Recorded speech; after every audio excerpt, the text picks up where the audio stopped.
Appréhender un thème intitulé Le vivant, quand on entend intégrer un institut d'études politiques et non une licence de biologie, ça n'est pas évident. Pour commencer à entrer en familiarité avec cette notion au programme de l'épreuve de questions contemporaines du concours commun de Sciences Po, édition 2026 et 2027, il convient probablement de faire connaissance avec une figure importante du paysage intellectuel français. Un penseur répondant au nom de Baptiste Morisot, qui piste des animaux et ose des termes empruntés au champ des sciences politiques pour évoquer nos relations avec eux. Né dans les années 80, Morisot appartient à une nouvelle génération de philosophes. Depuis la parution de son premier ouvrage en 2016, il mène de front ses activités d'enseignant-chercheur à l'université d'Aix-Marseille et une carrière d'essayiste. En 10 ans, ses multiples publications, ses apparitions régulières dans les médias, sa manière singulière d'articuler réflexion intellectuelle et expérience de terrain ont fait de lui le visage le plus identifié de ceux que le journaliste Nicolas Truong a nommés les penseurs du vivant.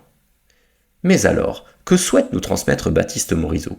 Tentons modestement de ramener sa pensée féconde à 3 éléments. Dans ses écrits, le philosophe prône d'abord un enrichissement de notre rapport au milieu et aux formes de vie qui les façonnent. Pour lui, la crise écologique est en grande partie corrélée à une crise de la sensibilité au vivant. L'expérience de nature est en voie d'extinction, les logos de marque plus identifiables que des feuilles d'arbres, les chants d'oiseaux assimilés à un bruit blanc, et nous voici déconnectés de la compréhension du monde qui nous environne. Dans le prolongement de Philippe Descola, qui récuse l'opposition occidentale entre nature et culture, Baptiste Morisot invite ensuite à sortir de la binarité de notre positionnement vis-à-vis des autres formes de vie, qui nous conduit soit à tomber dans le culte d'une nature sauvage qu'il faudrait sanctuariser, soit dans le récit d'une nature défaillante qu'il serait nécessaire de modeler et d'exploiter.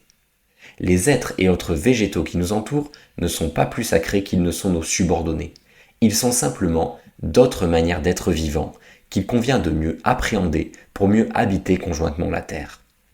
En conséquence, le philosophe prône une coexistence avec le vivant, nourrie des acquis de l'éthologie, qui consiste en une négociation pragmatique et évolutive avec les formes de vie qui nous entourent. Diplomatie, rappelle Morisot, veut littéralement dire plier en deux.